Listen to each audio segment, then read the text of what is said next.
এখন আমরা একটু প্রশ্ন উত্তর পর্বে যাব। আপনাদের আজকের আলোচনাকে কেন্দ্র করেও হতে পারে, বা সামনে কোরবানি আসছে, কোরবানির বিভিন্ন বিষয়কেও কেন্দ্র করে জিজ্ঞাসা আসতে পারে। বন্ধুদের পক্ষ থেকে কোনো প্রশ্ন থাকলে আপনারা লিখিতভাবেও সেই প্রশ্ন জানাতে পারেন। আমরা এক প্রশ্ন পর্বে যাব, কারো জিজ্ঞাসা কোনো থাকলে বলতে পারেন। সালাম রহমতুল্লাহ। আমরা অনেকে কোরবানি দিয়ে থাকি, কোরবানির সময় দেখা যায় যে পশুর বিষয়টা, তো পশুর কি কি বৈশিষ্ট্য থাকতে হবে এই বিষয়গুলো একটু জানানো যেতে ভালো। আমাদের ভাই প্রশ্ন করেছেন যে আমরা কোরবানি দিয়ে থাকি, কোরবানির পশু কি কি বৈশিষ্ট্যের অধিকারী হতে হবে। জবাব, এটি আমাদের বলা যায় জানা বিষয়, কারণ আমরা প্রতি বছরই কুরবানি করি। কুরবানি হঠাৎ করে আমাদের নতুন কোনো ইবাদত নয়। পশু প্রথম বিষয় হলো তা একটি নির্দিষ্ট বয়সের পশু হতে হবে। ছাগল হলে 1 বছর সম্পন্ন হয়ে 2য় বছর শুরু হওয়া, গরু হলে 2 বছর সম্পন্ন হয়ে 3য় বছরে পদার্পণ করা, উট হলে 5 বছর পূর্ণ হয়ে 6ষ্ঠ বছরে পদার্পণ করা। এটা হলো পশুর বয়সের দিক থেকে যোগ্যতা। তবে সাধারণত পশুর জন্ম তারিখ কোনো লেখে রাখা হয় না। এজন্য আমরা একটি সহজ পদ্ধতিতে জানার চেষ্টা করি, তা হচ্ছে নতুন দাঁত বের হওয়া। গরু বা ছাগল এগুলির যখন নতুন দাঁত আসে, তখনই এটাকে আমরা কুরবানির জন্য উপযুক্ত মনে করি। দ্বিতীয় বৈশিষ্ট্য হচ্ছে পশুর কান কাটা বা এমন নষ্ট হয়ে গেছে, চোখ নষ্ট হয়ে গেছে, অথবা পা নষ্ট হয়ে গেছে, এই ধরনের যেন না হয়। অন্যভাবে শিং যদি থাকে সেটা একেবারে সমূলে ভেঙে গেছে, এই সমস্ত বৈশিষ্ট্য যেন না হয়। সাধ্যপক্ষে পশু যেন সুন্দর হয়, এটাই আমাদেরকে চেষ্টা করতে হবে, কারণ আমরা এর মাধ্যমে আল্লাহ সুবহানাহু ওয়া তাআলার নৈকট্য অর্জন করতে চাই। তাই সাধ্যপক্ষে আমাদেরকে যতটুকু ভালো করা যায় সামর্থ্য অনুযায়ী সেই চেষ্টা করতে হবে।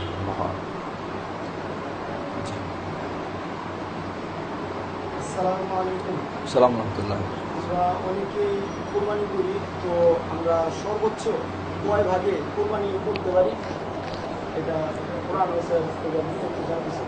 আসসালামু আলাইকুম। আসসালামু রাহমাতুল্লাহ। কুরবানি নিয়ম হলো, সবচেয়ে উত্তম হলো প্রতিটি পরিবার থেকে একটি প্রাণী কুরবানি দেওয়া। এটাই হচ্ছে সবচেয়ে উত্তম। যার পক্ষে একটি গরু দেওয়া সম্ভব হবে না, তিনি যদি একটি ছাগল দিতে পারেন তার পরিবারের পক্ষ থেকে, এটা হচ্ছে সবচেয়ে উত্তম। গরু একাকী যদি না দিতে পারে, তাহলে শরীকি কুরবানি হিসাবেও গরু দেওয়া যাবে।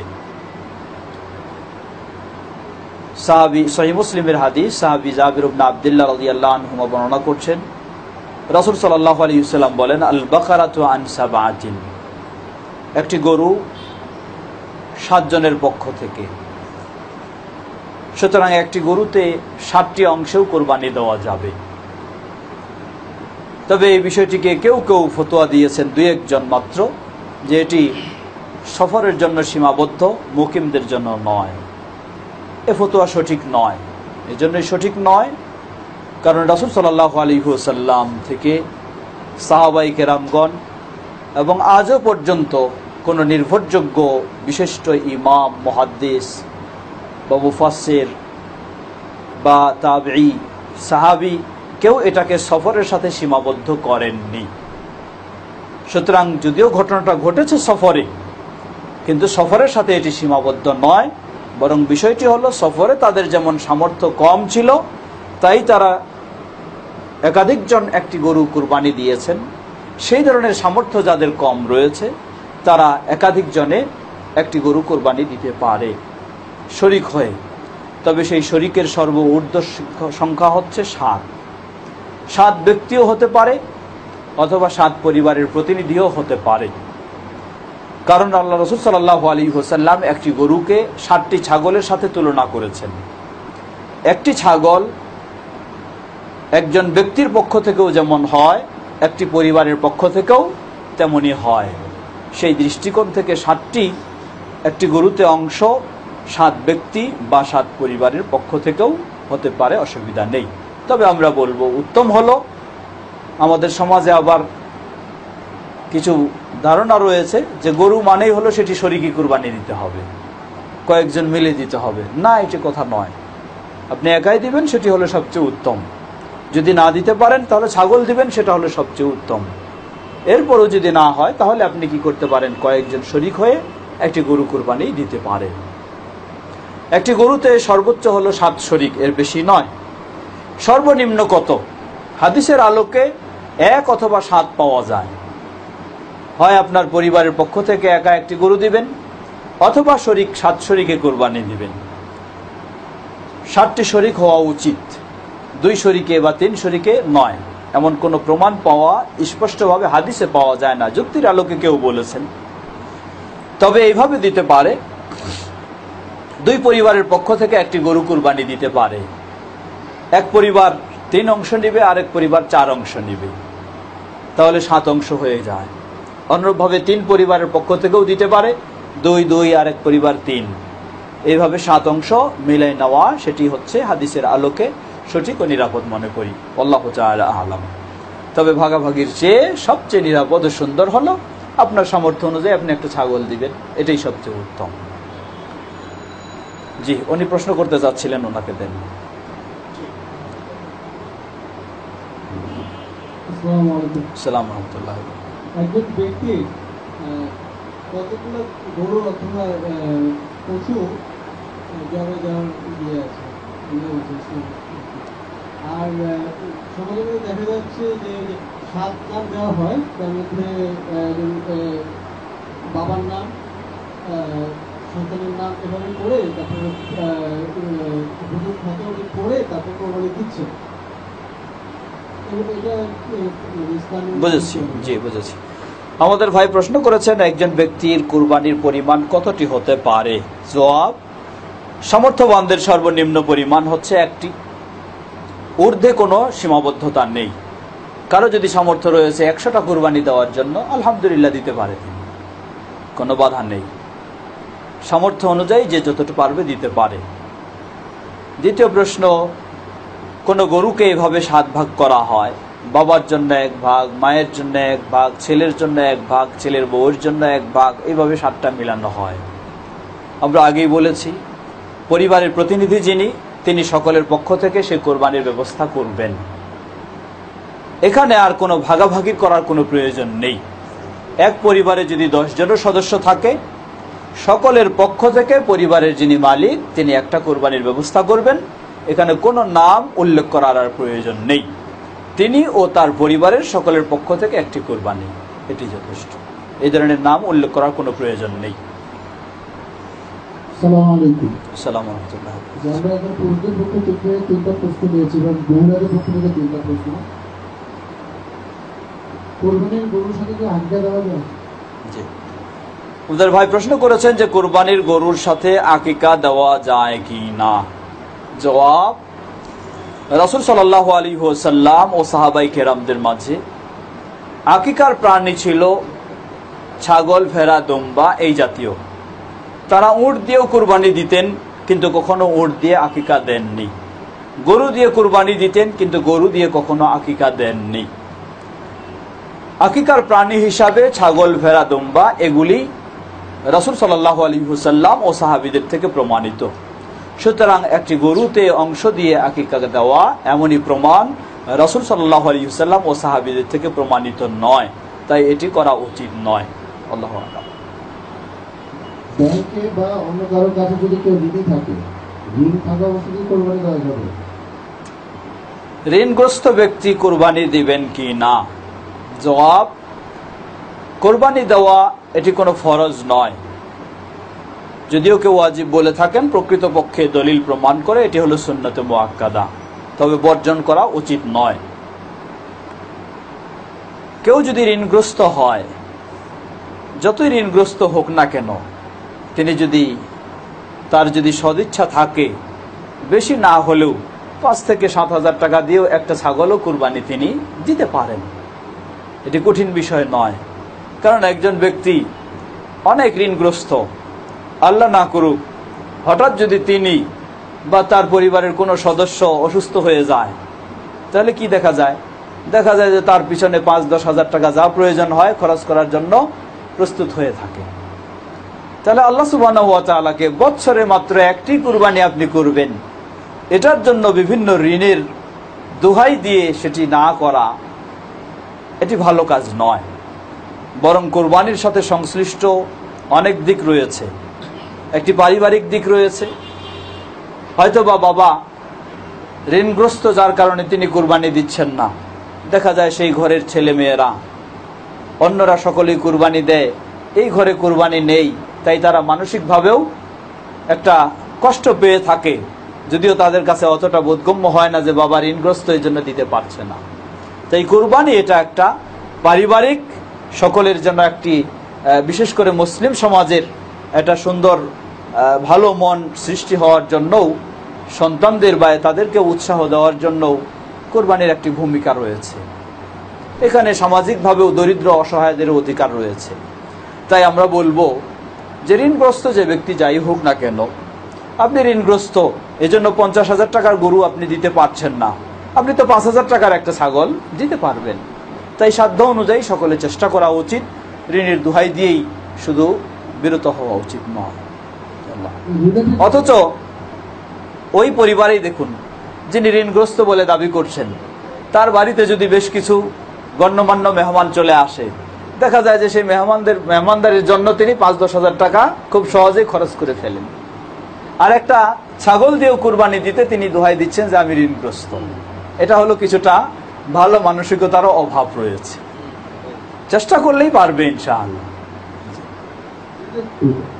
আরেকটা প্রশ্ন একই ধরনের, তিনি বলতেছেন যে প্রতি বছর কোরবানি দেয়, কিন্তু এখন ওনার শ্বশুর ক্যান্সার আক্রান্ত, এখানে অনেক খরচ এবং ব্যাংকেও লোন আছে, ওই লোনও শোধ করতে হচ্ছে।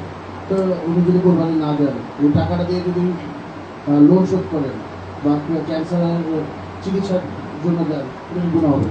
আমরা বলেছি যে কোরবানি ফরজ নয়, বিশেষ করে যিনি এই ধরনের ঋণগ্রস্ত, সমস্যাগ্রস্ত, তার জন্য আরো অপরিহার্য নয়। কিন্তু কুরবানি যদি তিনি চেষ্টা করেন, অল্প কিছু একটা ছাগল দিলেও তবু সকলেই একটা মানসিকভাবে প্রশান্তি লাভ করবে যে না, আমরা একটা বাৎসরিক ঈদও পালন করতে পেরেছি। তাই সাধ্য অনুযায়ী চেষ্টা করবে, যদি সম্ভব হয়। যদি না পারে কোনো অপরাধী হবে না। আল্লাহ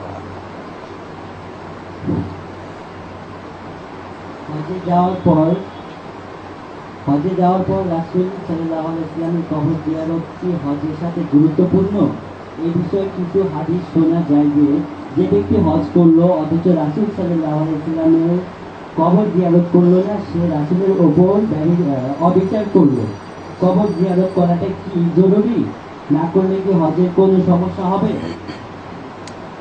জবাব, আমাদের ভাই প্রশ্ন করেছেন যে হজে গেলে কবর জিয়ারত করা বা মদিনায় যাওয়া এটি হজের সাথে কতটুকু সম্পৃক্ত, এবং এই মর্মে তিনি একটি হাদিসও বললেন।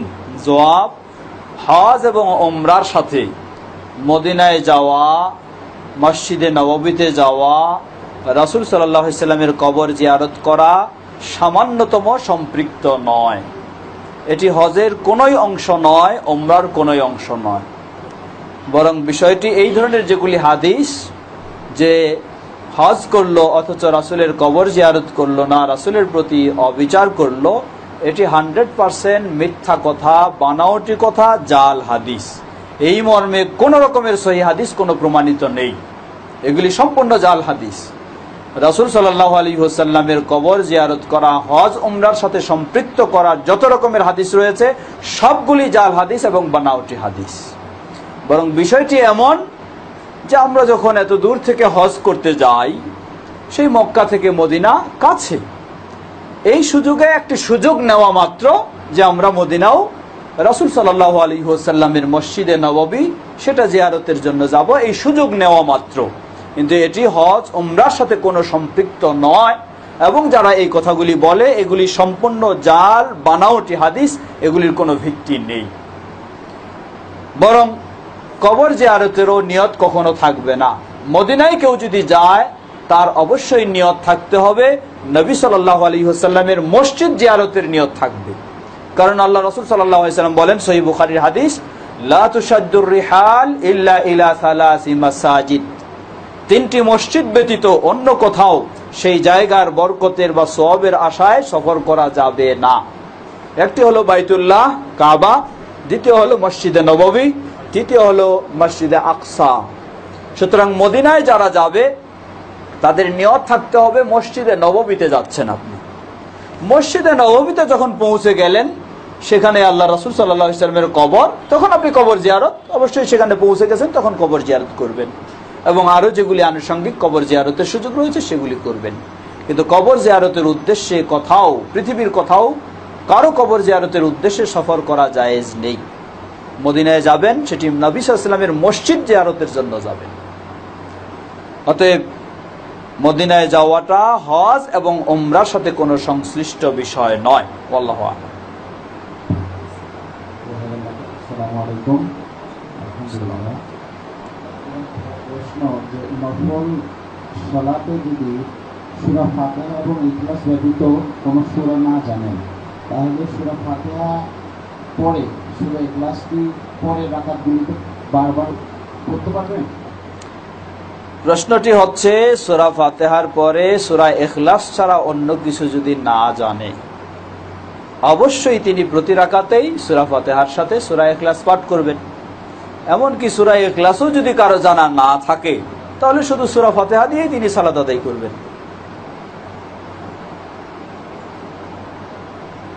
প্রশ্ন হচ্ছে আকিকার মাংসকে বাবা মা, বরং কেউ যদি সূরা ফাতিহার পরে শুধু সূরা ইখলাস নয় আরো সূরাও জানে, তবু তিনি যদি সূরা ফাতিহার পর শুধু সূরা ইখলাস প্রথম রাকাতেও পড়লেন, দ্বিতীয় রাকাতেও পড়লেন, তবু তার সালাত যথেষ্ট, কোনো অসুবিধা নেই।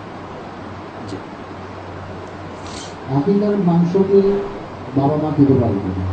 আকিকা, আকিকা, বাচ্চার আকিকার আমাদের সমাজে কিছু প্রচলিত কথা রয়েছে যে আকিকার মাংস বাবা মা খেতে পারে না। এটি সম্পূর্ণ বানাওয়াটি, মিথ্যা, বাতিল কথা একটা। আকিকা এটি একটি আল্লাহ সুবহানাহু ওয়া তাআলার পক্ষ থেকে কুরবানির মতো, এটা একটি ইবাদত। অতএব আকিকার মাংস নিজেরা খাবে, বাবা মা অবশ্যই খাবে, সবচেয়ে হালাল খাদ্য এটা, অতএব অবশ্যই খাবে। বাবা মা খাবে, সেই পরিবারের সদস্যরা খাবে, আত্মীয়দেরকে খাওয়াবে, দরিদ্রদেরকে খাওয়াবে, এটাও কুরবানির মতোই 3 শ্রেণী খাবে। জি। আচ্ছা, একটা প্রচলিত আমাদের বাংলাদেশে আছে যে কোরবানির সময় পরিবারের একটা কাগজ দিয়ে দেওয়া হয় এবং বলে যে অমুক অমুক অমুক অমুকের নামে, আল্লাহর নামে আজকে দেওয়া দিচ্ছি। তো এই দেওয়ারটা কি ইসলামী? আচ্ছা, এখানে আমাদের সমাজে যে একটি কথা প্রচলিত রয়েছে, অমুক অমুকের নামে কুরবানি, আসলে এই কথাটা পরিভাষাগত দিক দিয়ে সঠিক নয়।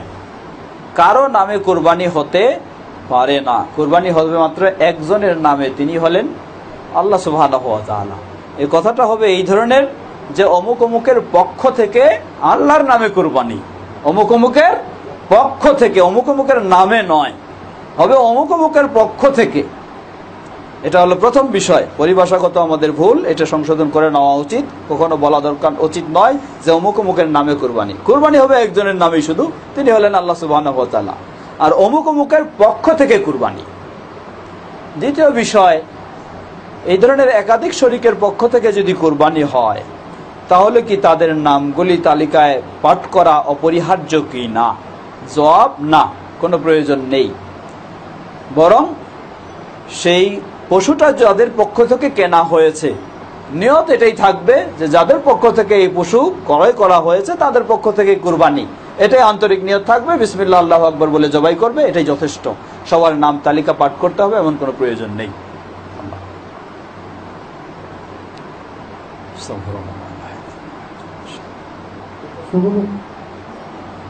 যেখানে নবী প্রশ্ন করছে যে সদকা মানে আকিকা গেল, সদকার মাংস কি যদি কেউ বাচ্চার নামে সদকা করে সে মাংস নিজে খেতে পারবে কি?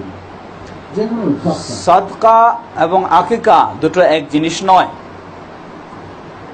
সদকা হচ্ছে সাধারণত, সদকা বলতে এটা মানত বোঝাবে।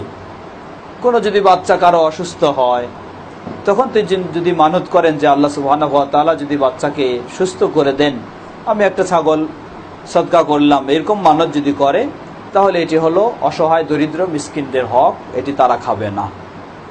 এটি শুধু দরিদ্র মিসকিনদের হক, তারা খাবে, সেই ব্যক্তিরা বা কোনো সচ্ছল ব্যক্তি এটা খাবে না। জি। ঈদের নামাজ কিভাবে পালন করতে গেলে অনেক সময় দেখা যাচ্ছে যে অনেকে বলছে যে হাত উঠাতে হবে, হাত নামাতে হবে, নিয়ম আছে কিছু, সহি নিয়মটা কি জানেন?